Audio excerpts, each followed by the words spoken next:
Hello, everyone. Welcome to The Social Academic. I'm so excited for this interview today. I'm speaking with Dr. Sheena Howard, a professor of communication, and she's an expert at helping academics really find the media attention that they deserve. So, Sheena, I'm so excited that you've joined me today. Would you mind introducing yourself for everyone? Sure, I'm happy to be here. A big fan of your work, Jennifer. My name is Dr. Sheena Howard. As you said, I am the founder of Power Your Research, an academic branding company. I'm also a full professor and an author. Not only are you an author, you're an award winning author. I'm so impressed with the amount of research that you've been able to produce. And you're also helping these people in so many different ways.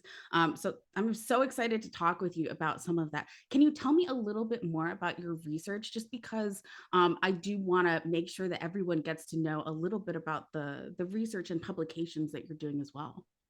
Yeah, so my writing career started out as an academic. And so I did my dissertation on gender and race in comics, like comic books, comic strips, superheroes. So that's what my dissertation was on.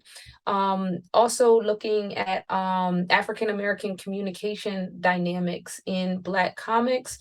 And so since then, I've been publishing fiction, nonfiction. I write comic books and graphic novels. All of my work is there to really inspire people to challenge the status quo, stand up for themselves, and to feel empowered when they are in situations where they feel like they need to sort of speak truth to power or just stand up for themselves. Oh, that's really interesting. I recently got your book, Why Wakanda Matters, What Black Panther Reveals About Psychology, Identity, and Communication. And your chapter in it was just fascinating to me because I hadn't really thought about Black Panther and that kind of deep understanding of how people are communicating, how people are making decisions. I was just fascinated. I'm so excited for the new movie that's coming out. I can't wait to rewatch both of them now that I have your book. Now, one of the Yes. things that, oh, apologies. One of the things that's really interesting to me is how much media attention you've been able to get for your comic research, for your understanding of it. I loved your appearance in Milestone Generations on HBO. I'd love to hear a little bit about how gaining media attention for your research has impacted you.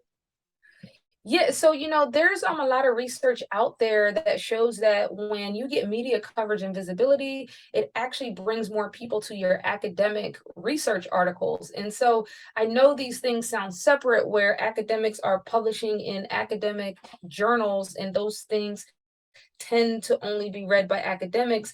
But when you start branching out to get media coverage, right, on NPR, BBC, all of the places you may have seen me, it actually translates into more academics citing your work, using your work, but it also helps you to reach the people, the everyday people who are not in academe. And that has always been super important to me. I want to help and change the lives of people who are not in higher ed, who are not in the academic space, but who are actually the people that I research and write about and for.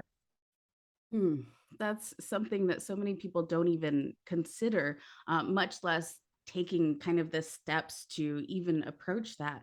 Now, I know one of the reasons why some women professors, especially, are hoping to get more media attention is because they want to speak more about their research. They want to actually maybe even bring in some money from speaking fees to be able to do that. I know you have amazing advice for this. So I'd love to ask you, what's your advice for women PhDs who are looking to speak more about their research?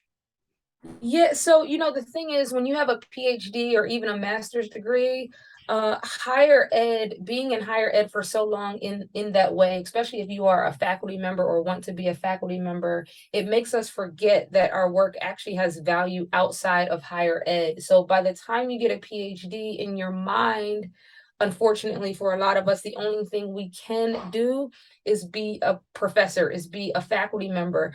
And so, in my academic branding program, I'm helping people to understand that no matter what your PhD is in, you have value outside of higher ed. And so that translates into speaking engagements because a lot of academics are asked to speak for free or are asked to do a 1 hour talk for $500 or $1,000. And when people do that, when especially women, right? Like when women with academic credentials do speaking engagements at those low rates, it is actually a disservice to everybody with a PhD who is interested in doing speaking engagements, because it happens so often and it is so prevalent that particularly universities and institutions think that it's okay and normal to ask someone with a PhD to do a speaking engagement for $500 and $1,000. And I'm really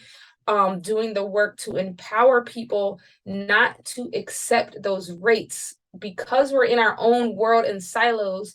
We think we have to accept those rates.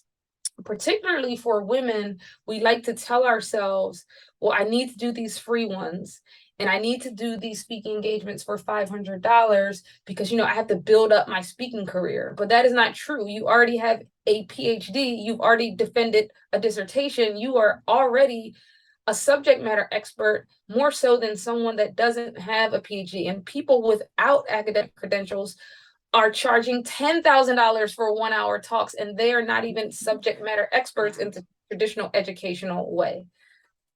So we're talking about a really big difference from what many, especially academic women, are accepting for their speaking fees, an honorarium of maybe $500 to $1,000, and what other people are getting paid for their speaking fees, up to $10,000, maybe even more depending on the talk. So that's a huge range. What do you recommend for women? Like what even is a speaking fee that might be acceptable for PhDs? Yeah, so I teach people that your speaking rate is $3,500 if you have a master's degree or a PhD for a 1 hour talk. It's 3,500 and you shouldn't be paying to travel there. So that 3,500 is just the speaking fee, because you have to think about the hours that you're spending preparing the 1 hour talk, and then the talking that you have to do after you come off stage. And so 3,500 for a 1 hour talk is not unreasonable. Now, it might sound unreasonable to a listener who has been only doing speaking engagements for that low rate, but I can assure you that your male counterparts are charging more than $500 and $1,000 for a talk. A lot of this is psychological, because if you just say yes, then you're always going to be offered $500 or $1,000. Sometimes it's as simple as responding with an email saying, I am so honored that you reached out to me. I would love to speak at your institution, but my speaking engagement rate is 3,500.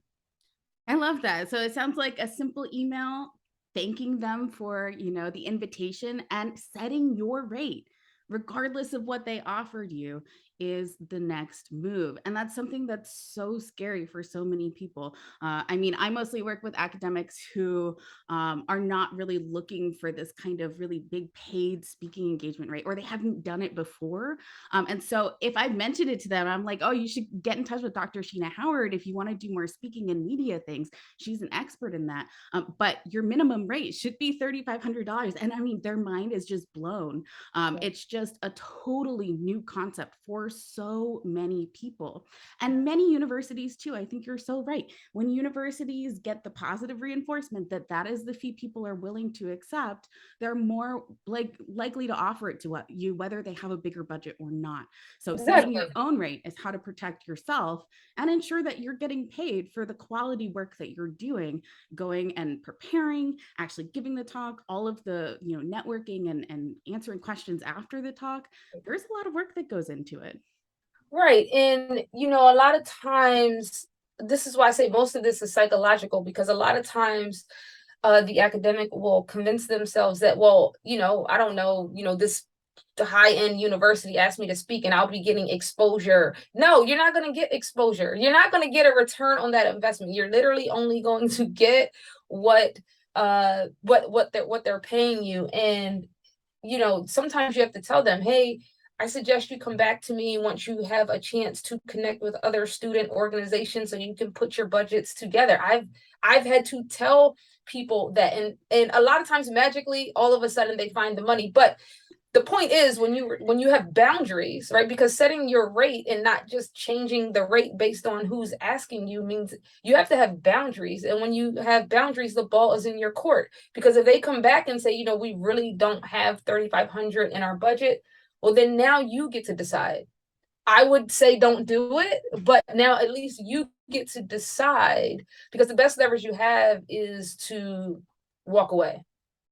Right. Walking away is always an option. And one of the things that I love about what you share on LinkedIn and on Twitter is that it is a decision making process. Choosing whether to do that free talk or not is a decision making process. And you have a number of steps that you go through to decide whether it's something that you're open to. Things like having a past connection with the Yes. organization, being able to reach the public and helping more people. You have things that you're looking for that you will get out of it in instead of money. And so I think that that's really Yes. important too. Like it is okay to take a free talk, but you want to think about how it's going to help you, how it's going to help other people, and really how it's going to look like in your schedule, what's going to work for you. So I just That's love right. everything you share about it. That's right, because with that said, I also do teach people, like, part of your boundaries is actually having a checklist of when you will do a speaking engagement for free. But you shouldn't be wavering from that checklist. So if your checklist has 4 things on it, right? I'll do a free speaking engagement if it meets XYZ criteria. It has to meet all those criteria for you to do it for free. If it doesn't, you can't do it for free. And so I do walk people through a criteria around doing a speaking engagement for free to determine if you should be doing that or not.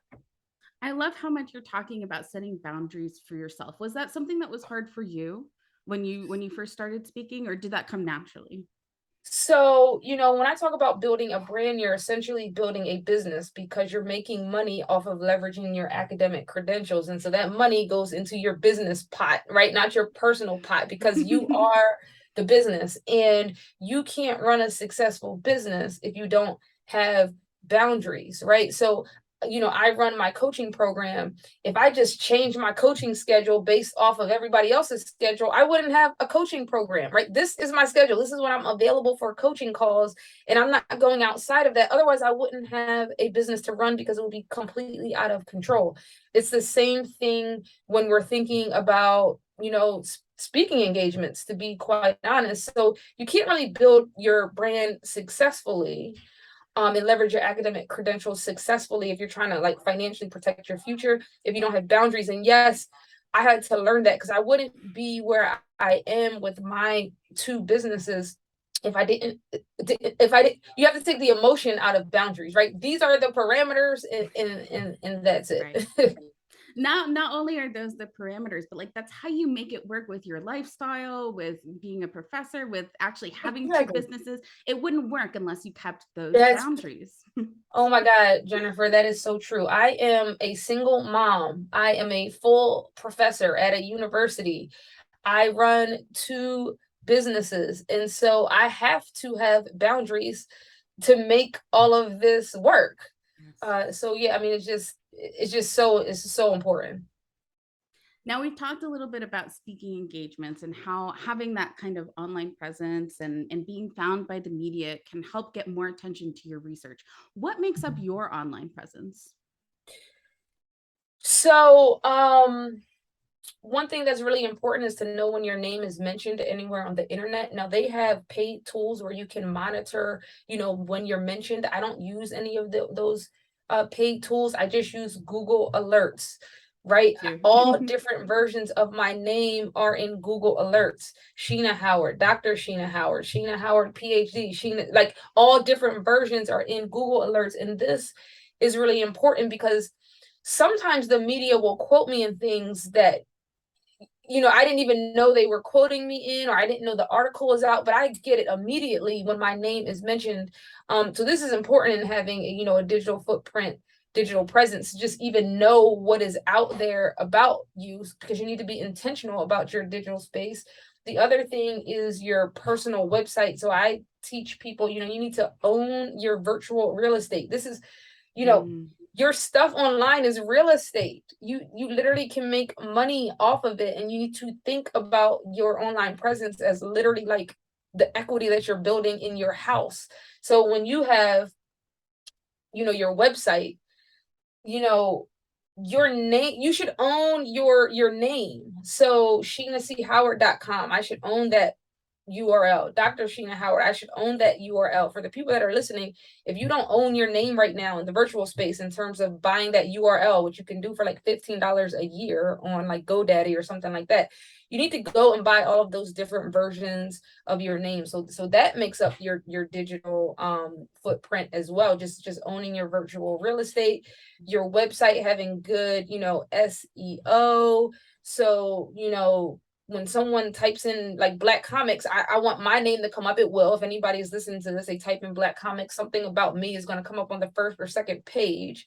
But also when someone types in my name, I want my website to come up, SheenaCHoward.com. Because I'm controlling my brand to some extent.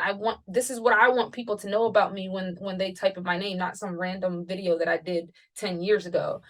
So your website is definitely something that makes up your brand. And then everything that people are saying about you, like reviews, Google reviews, all of those public places where people can leave reviews about you, your business, your work, makes up your digital footprint, your online presence.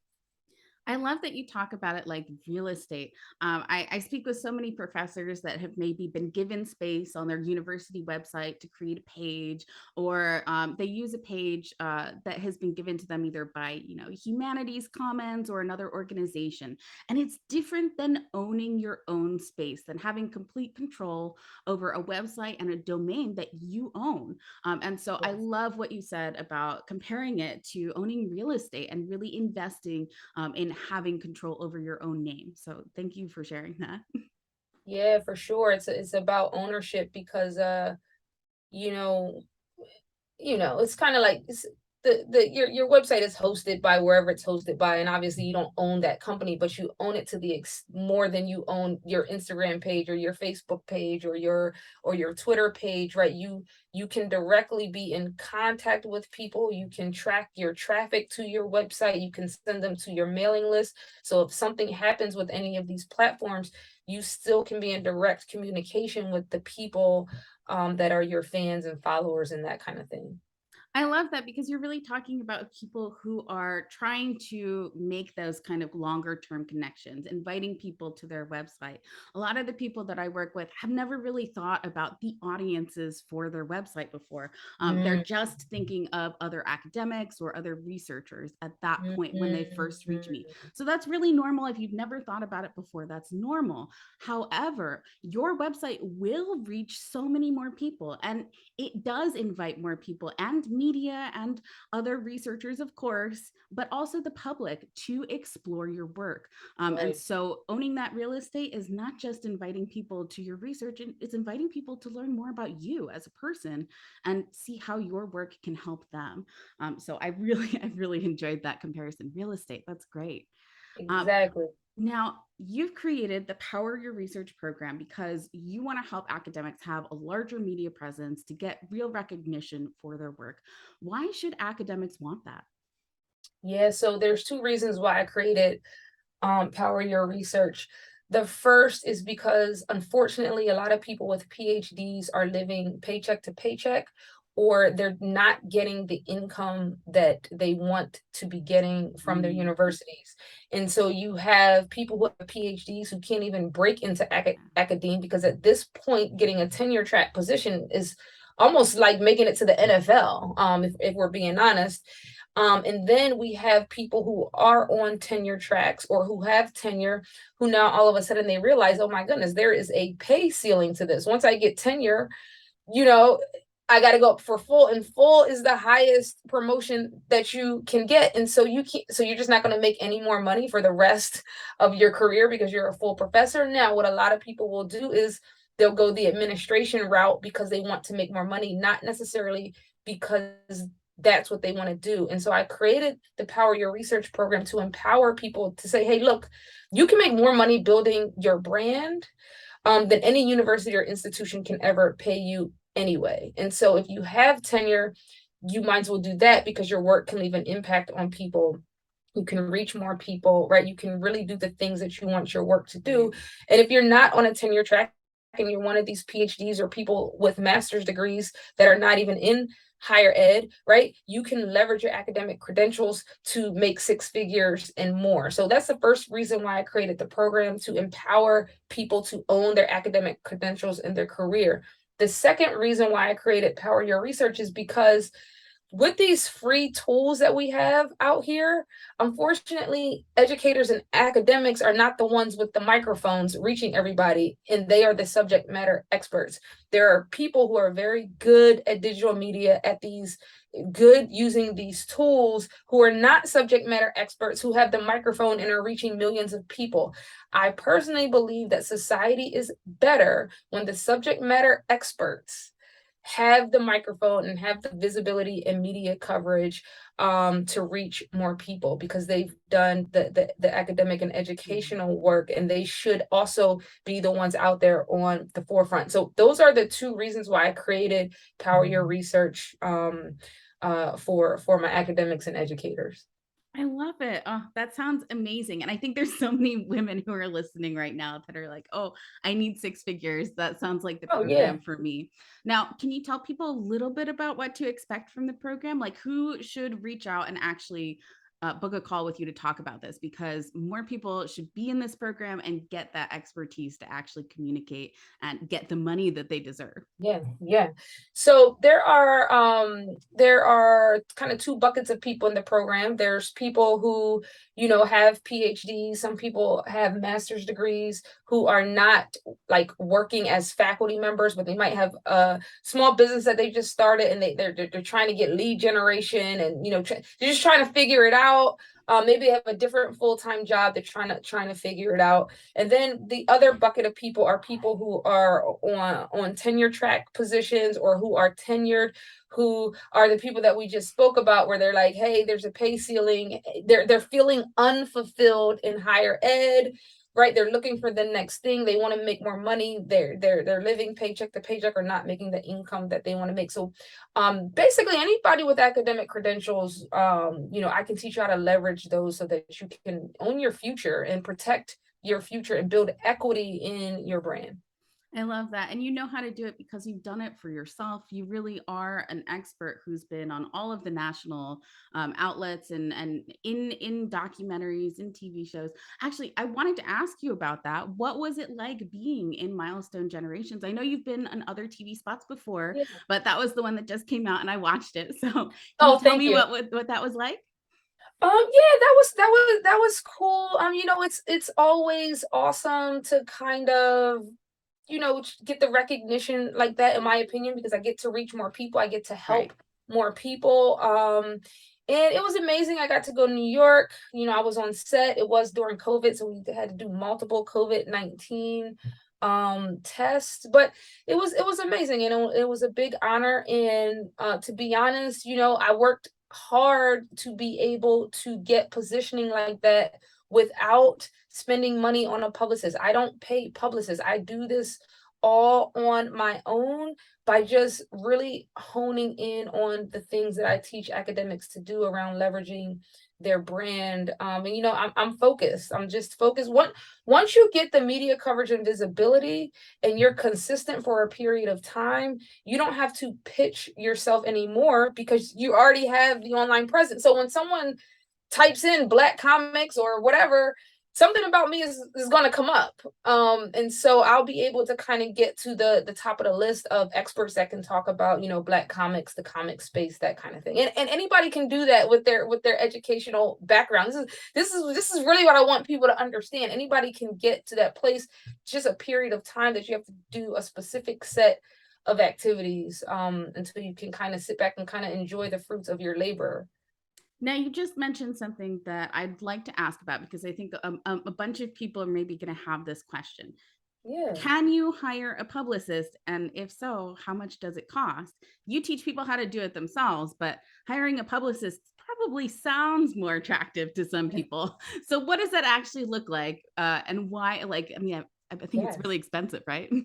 Yeah, so hiring a publicist sounds more attractive because people actually have a misconception about what publicists do. I actually did a video on this, a live video on this the other day. So people think they're going to hire a publicist. The publicist is going to do all the work for them. They're going to put their content out there, they're going to run their social medias, they're going to get them media spots. That is not what a publicist is there for. You have to provide the publicist with the content. You need to come to the publicist with something for the publicist to put out into the world. A publicist doesn't just work with you and then call up the New York Times and be like, hey, I got a client. You have to feed the publicist things, and you have to work with a publicist for at least 3 to 6 months before you see any results, because they have to build up to getting you that media coverage and visibility, but they also have to have something to build upon. And so a publicist is like $3,000 to $5,000 a month. You're not going to see results for a while. You'll probably get a couple of media spots, but you will have no idea who your brand, what your brand is, who you're trying to reach, or any of that. So, and I want to be clear that publicists are not scams or anything like that people might be thinking. Publicists are actually really good at their job, so they have to have something to work with. So I used a publicist one time, and I might use a publicist in the future, but there's a very specific way you should go about this so that you're not paying $3,000 to $5,000 a month. The first is build your brand on your own. Have something for the publicist to build off of. So do the work. The second is, if there's a high-end media outlet that you want to be on. Let's take me, for example. I was on the Breakfast Club. It's a very high-end podcast, right? Known worldwide. You see politicians go on there all the time.